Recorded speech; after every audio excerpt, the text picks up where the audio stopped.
বিদেশের বিমানবন্দরে নামলেই চোখে পড়ে একটা সুবিধা। যাত্রীদের এক টার্মিনাল থেকে আরেক জায়গায় পৌঁছে দিতে থাকে ফ্রি শাটল বাস। কোনো ভাড়া নেই, কোনো ঝামেলাও নেই। এতদিন এই সুবিধা শুধু বিদেশের বড় বড় বিমানবন্দরেই দেখা যেত, কিন্তু এবার সেই অভিজ্ঞতাই মিলতে যাচ্ছে বাংলাদেশে। যারা নিয়মিত হজরত শাহজালাল আন্তর্জাতিক বিমানবন্দর ব্যবহার করেন কিংবা সামনে বিদেশ ভ্রমণের পরিকল্পনা করছেন, তাদের জন্য এটি হতে পারে দারুণ একটা সুখবর। কিন্তু হঠাৎ কেন এই সিদ্ধান্ত? এই ফ্রি শাটল বাস কোথা থেকে কোথায় যাবে? দিনে কতবার চলবে এই ফ্রি বাস?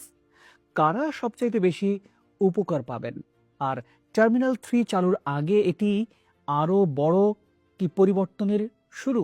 প্রিয় দর্শক, এই সব কিছু নিয়ে আজকের প্রতিবেদনে আলোচনা করব। আশা করি পুরো আয়োজনের সাথেই থাকবেন। আপনাদের সাথে থাকবো আমি, শাহাদাত হোসেন।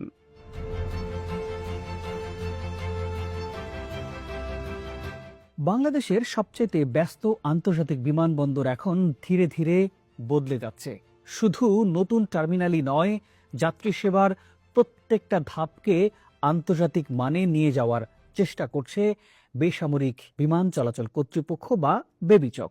সেই ধারাবাহিকতায় চালু করা হয়েছে সম্পূর্ণ বিনামূল্যের শাটল বাস সার্ভিস। অনেকেই হয়তো ভাবছেন, বিমানবন্দরে আবার শাটল বাসের প্রয়োজন কি? আসলে যারা নিয়মিত বিমানবন্দর ব্যবহার করেন তারা খুব ভালো করেই জানেন, শাহজালাল বিমানবন্দরের বিভিন্ন প্রবেশ পথ, বাস স্ট্যান্ড, রেল স্টেশন কিংবা কাওলা এলাকার মধ্যে চলাচল অনেক সময় বেশ কষ্টকর হয়ে পড়ে।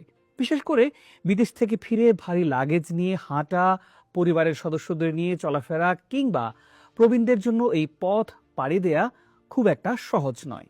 আর এ কারণেই বিশ্বের প্রায় সব আধুনিক আন্তর্জাতিক বিমানবন্দরগুলোতে যাত্রীদের জন্য বিনামূল্যে শাটল বাস সার্ভিস চালু আছে। এবারে সেই তালিকায় যুক্ত হলো বাংলাদেশের প্রধান আন্তর্জাতিক বিমানবন্দরও। আজ শাহজালাল আন্তর্জাতিক বিমানবন্দরের ক্যানোপি এলাকাতে আনুষ্ঠানিকভাবে এই সেবার উদ্বোধন করা হয়। উদ্বোধন করেন বেবিচকের নির্বাহী পরিচালক group captain SM Ragib Samad.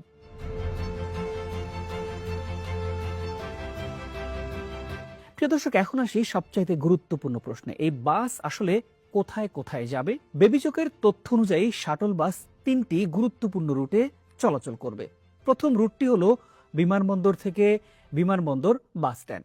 দ্বিতীয় রুট হলো জসিমউদ্দিন রোড থেকে বিমানবন্দর রেলওয়ে স্টেশন এবং তৃতীয় রুটটি হলো কাওলা থেকে বিমানবন্দরে। অর্থাৎ